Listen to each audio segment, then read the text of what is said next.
Olá, meus amigos, que Deus abençoe a todos abundantemente no nome do Senhor Jesus. Você que crê, você tem o direito de ser abençoado. Agora, por que eu creio e não tenho sido abençoado? Essa é a pergunta. Por que eu tenho crido e não tenho sido abençoado? Eu queria que você observasse a lei principal de Deus. Deus instituiu a lei, a sua lei para o povo de Israel, para que ele pudesse ser uma nação. O primeiro grande mandamento, nós temos falado, é: amarás o Senhor teu Deus de todo o teu coração, de toda a tua alma, com todos os teus pensamentos. Amarás o Senhor teu Deus, é o primeiro grande mandamento. E o segundo, semelhante a este, é amar o próximo. Então nós já vimos também que esse amor, esse amar, essa dedicação de amor, não é um amor como um amor humano, que a pessoa sente um pelo outro, nada disso. O que trata esse amor diz respeito a dar, diz respeito a ser fiel, leal a Ele, cumprindo a sua vontade, cumprindo a sua palavra. Ora,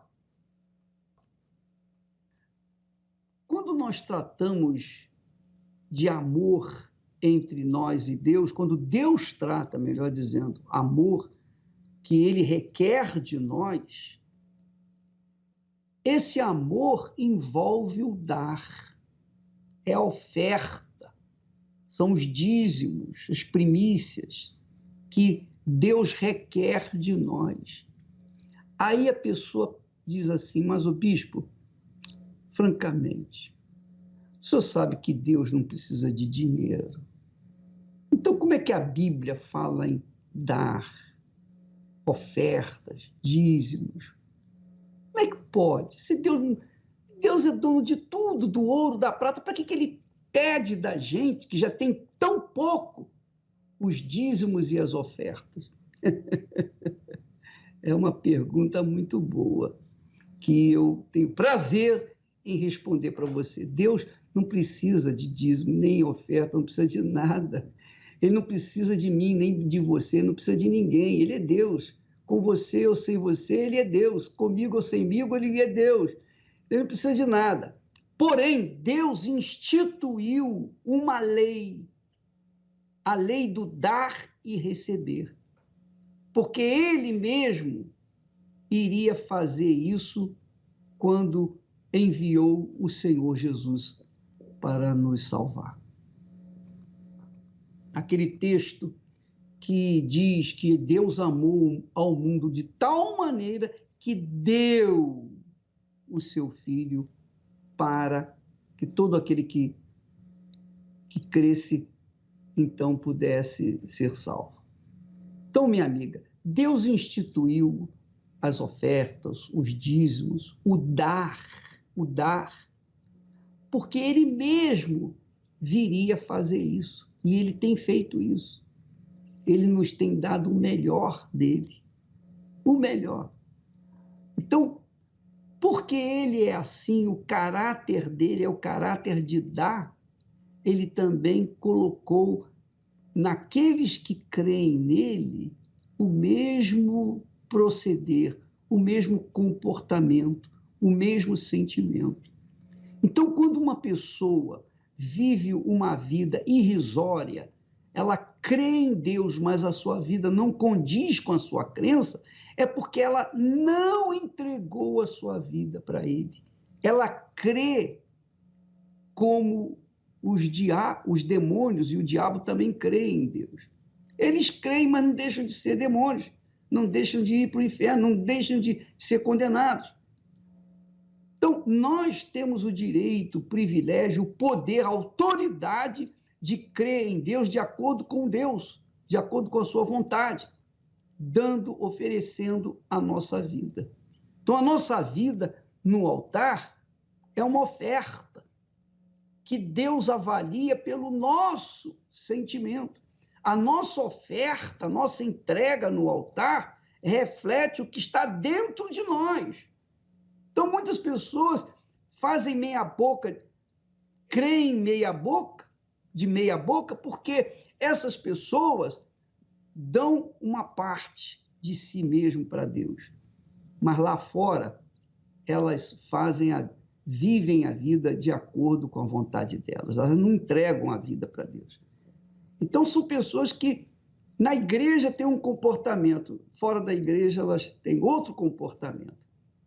Deus instituiu a oferta não apenas porque ele viria mostrar o seu caráter em relação a nós. Ele deu o filho dele por nós.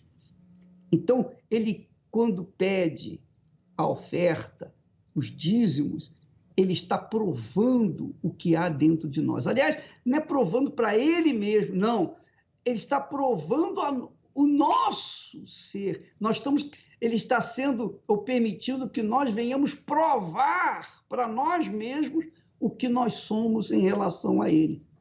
Porque nas nossas ofertas, na entrega das nossas ofertas e dízimos, nós estamos mostrando o que há dentro de nós.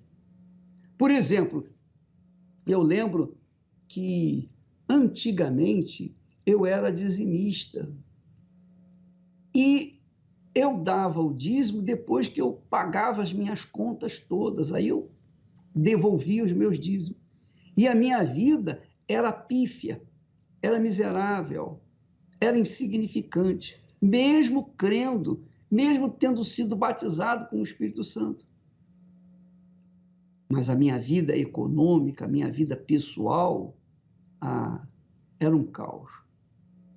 Quando eu aprendi pelo Espírito Santo que as primícias são os primeiros frutos, primeiro eu tenho que, do que eu ganhar, do que eu colher, eu tenho que tirar os primeiros frutos, que são os primeiros, são melhor para Deus, como era antigamente. Antigamente os dízimos eram trazidos em forma de frutos, os melhores frutos, primeiros frutos, os 10% dos primeiros frutos, que são os primeiros frutos,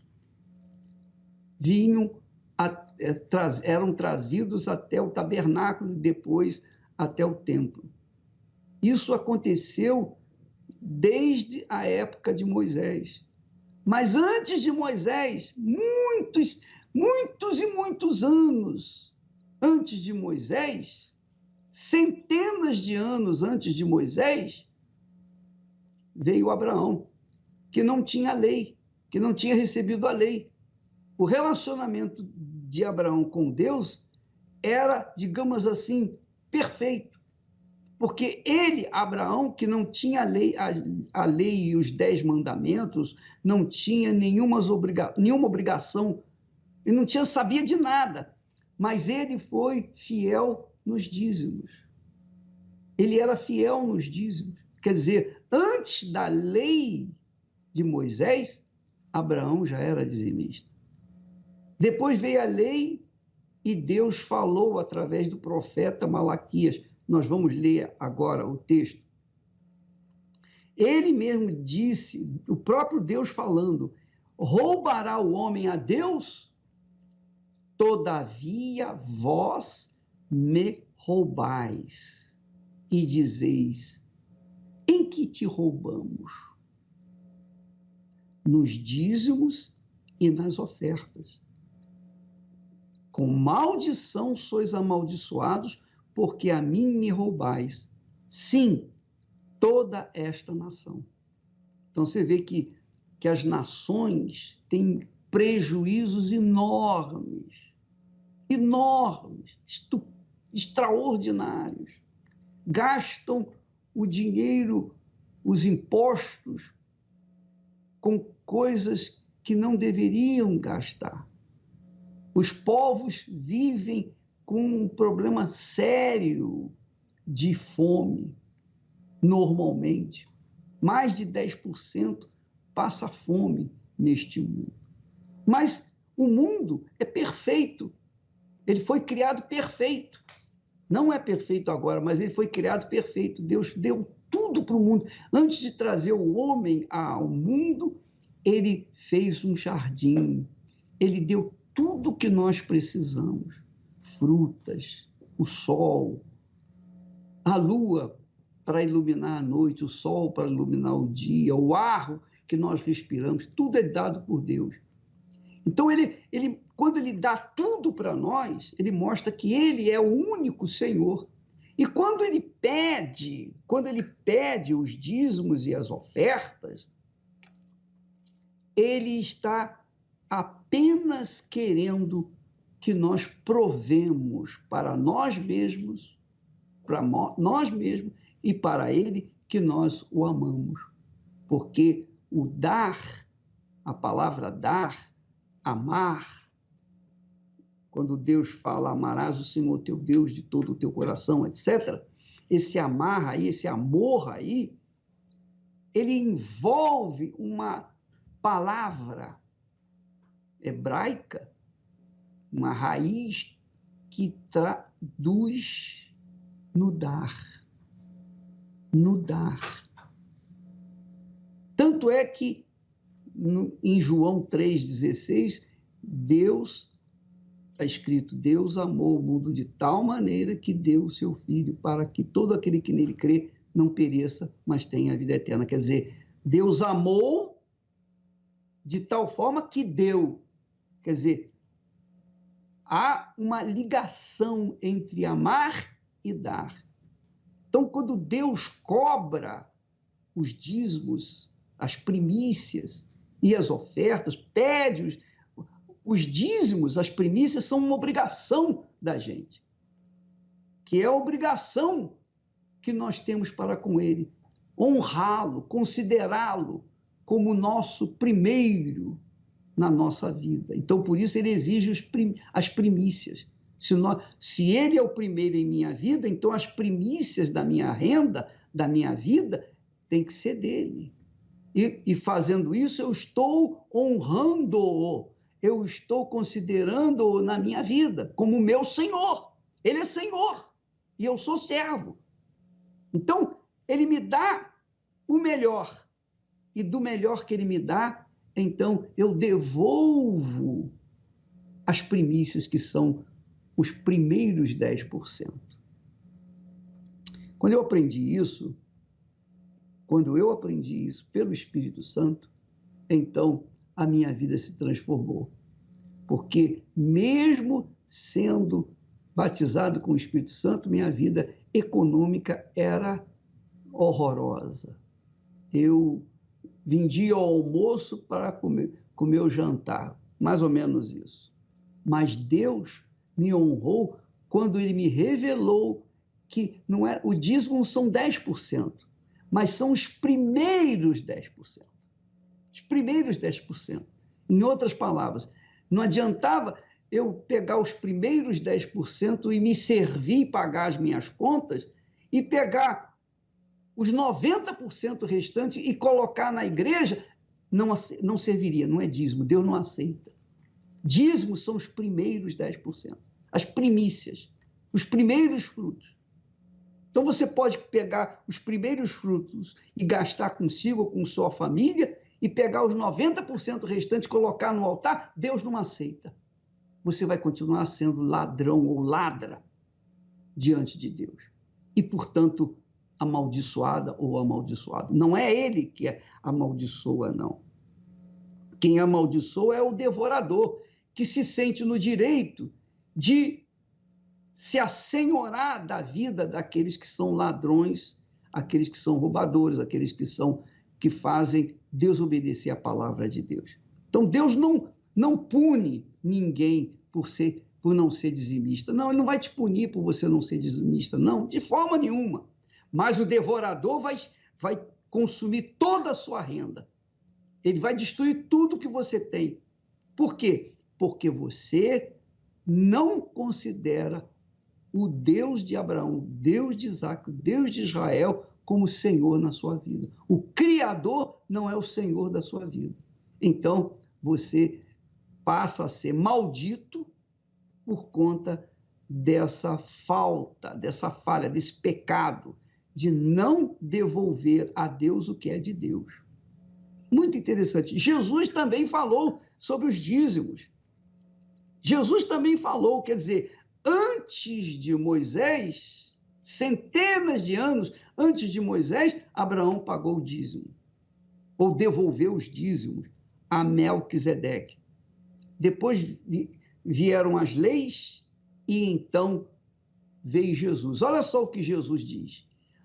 Olha só o que Jesus fala. Ele diz assim para os fariseus, os hipócritas, os escribas, os que conheciam a Bíblia, os que copiavam a Bíblia. Ele diz assim: ai de vós, escribas e fariseus hipócritas, pois que dizimais, quer dizer, dais o dízimo da hortelã, do endro e do cominho, mas desprezais o mais importante da lei, que é o juízo, a misericórdia e a fé. Deveis fazer, porém, estas coisas, quer dizer, você deve guardar os princípios mais importantes da lei, que são o juízo, a misericórdia e a fé, mas não omitir aquelas, quer dizer, fazer o dízimo ou dizimar a hortelã, o endro e o cominho. Você, lendo, entende isso perfeitamente. Ai de vós, escribas e fariseus hipócritas, porque dizimais a hortelã, o endro e o cominho, mas desprezam o mais importante da lei, que é o juízo, misericórdia e a fé. E então Jesus conclui esse pensamento dizendo: deveis, porém, fazer estas coisas, quer dizer, juízo, misericórdia e a fé, sem omitir aquelas que são os dízimos da hortelã, do endro, do cominho. Então, amiga e amigo, é claro que isso aí é uma obrigação de cada um de nós. Nós temos obrigação disso. Mas se nós não quisermos cumprir essa obrigação, veja lá em Malaquias, como ele diz aí, Deus falou: roubará o homem a Deus? Todavia vós me roubais, e dizeis: em que te roubamos? Nos dízimos e nas ofertas. Com maldição sois amaldiçoados, porque a mim me roubais. Então, você que está nos assistindo nesse momento, presta atenção. Deus não pune ninguém, não vai penalizar você por ser ladrão ou ladra. Não, ele não pune ninguém. Ele só vai punir depois de julgamento. Primeiro ele julga, depois ele pune. Depois ele faz o juízo. Então, no quesito, esse quesito aí que nós temos na tela, Malaquias 3, 8 e 9, que você lê aí com clareza, Deus diz: com maldição sois amaldiçoados, porque a mim me roubais. Então, a pessoa é amaldiçoada porque rouba a Deus. Porque quando ela rouba a Deus, ela está dando ao diabo. Ela está virando as costas para Deus e colocando-se de frente, sujeitando-se ao diabo. Então, por causa disso, porque ela rouba a Deus, quer dizer, ela não obedece à palavra de Deus, então ela obedece à palavra do diabo. Lembra que Jesus falou que não existem, ninguém pode servir a dois senhores? Ninguém pode servir a dois senhores, ou haverá de servir a Deus ou a Mamon? Não pode servir a dois ao mesmo tempo, simultaneamente. Então, quando a pessoa rouba a Deus, ela está fazendo o que o diabo gosta, quer dizer, ela está obedecendo ao diabo, quer dizer, mostrando que o diabo é o senhor dela. Por isso ela é amaldiçoada. Agora, quando ela é fiel a Deus, nos dízimos e nas ofertas, então ela mostra para o diabo que ela serve a Deus e o diabo não tem direito de tocar na vida dela, na vida econômica dela. Por quê? Porque ela serve ao Senhor Deus de Abraão, de Isaac, de Israel, ao Deus de Abraão. Ela serve ao Senhor Jesus Cristo. Então ela tem o direito de viver uma vida regalada, abençoada. Por quê? Porque ela é fiel dizimistas. As primícias são do seu Senhor, que é o Senhor Deus. É óbvio que quando ela não faz isso, quando ela não obedece à palavra de Deus, ela vai então obedecer à palavra do diabo. Das duas, uma. Você é serva de Deus ou do diabo. Eu sou servo de Deus ou do diabo. Aquele a quem eu sirvo me abençoa ou me amaldiçoa. Se eu sou abençoado, é porque eu sirvo o Deus da bênção, o Todo-Poderoso, o grande, o Criador, Senhor dos céus e da terra. Então, eu sou obrigatoriamente abençoado porque eu sirvo o Senhor da glória. Agora, quem não serve vai colher a maldição. Está aí. Não tem esse negócio de mais, menos, menos. Ou é ou não é, ou você não é, sim, sim, não, não. E se você não é fiel a Deus, você vai ser fiel ao diabo. Se você não é fiel ao diabo, você é fiel a Deus. É assim que funciona. Dai e ser-vos-á dado. É dando que se recebe. Mas o procedimento, o comportamento que nós temos em relação à palavra de Deus, quando nós damos, quando nós entregamos, quando nós dedicamos a nossa vida ao Altíssimo, então nós temos o direito, o privilégio de sermos servidos pelo Altíssimo com o melhor que ele tem. Ele nos serve com o melhor que ele tem. Agora, quando nós não o servimos, então nós estamos servindo ao diabo e o diabo vai também nos dar o melhor que ele tem. E o melhor que o diabo tem para dar é maldição. E por isso, muitas pessoas têm sido amaldiçoadas.